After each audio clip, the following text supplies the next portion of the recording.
Muhammad Nabi Rasul yang akhir. Senang hati ban sigom aso langit ngan dunia.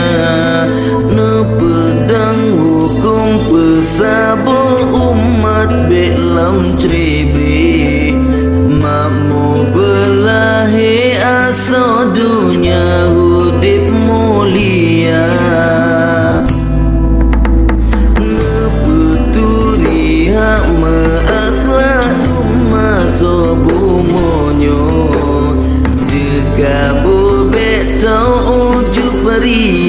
Benalam jiwa Al-Quran hadis kenapa menemat ketanyo bepengenang gro ulama kerba ambia.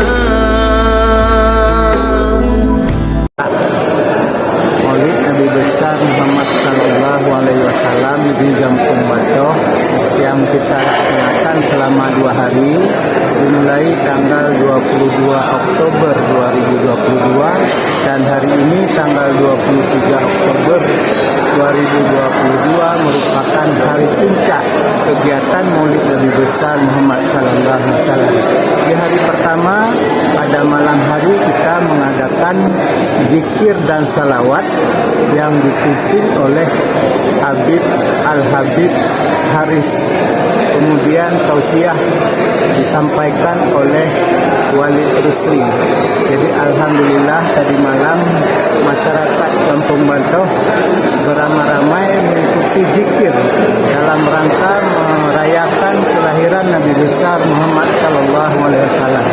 Kemudian hari ini hari Minggu jam pukul 2.14 siang tadi kita melaksanakan santunan 48 anak yatim, kemudian dilanjutkan dengan kenduri anak yatim.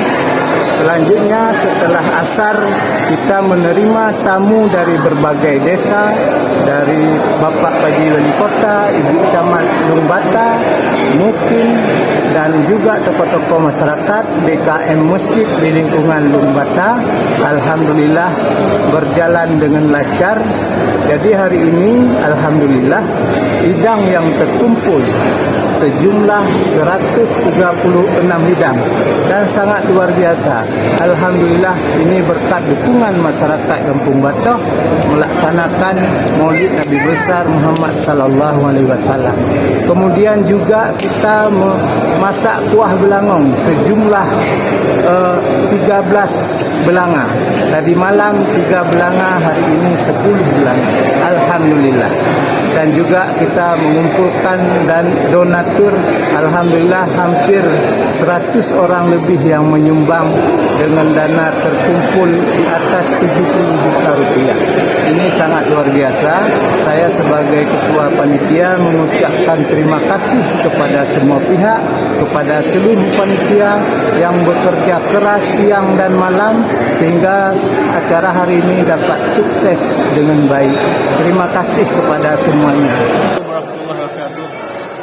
Elun kecil Kampung Batoh mengucapkan terima kasih kepada panitia telah melakukan pekerjaan yang paling berat ini, yaitu melakukan peringatan Maulid Nabi besar Muhammad SAW tahun 2022 ini, yang menurut pandangan saya hari ini apa yang tidak dikerjakan oleh panitia sangat berhasil.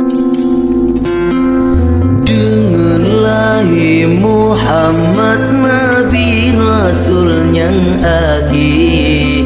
Senang hati ban sigom aso langit ngan dunia. Ne pedang hukum pesabo umat belam tribri. Makmu belahi aso dunia hudip mulia.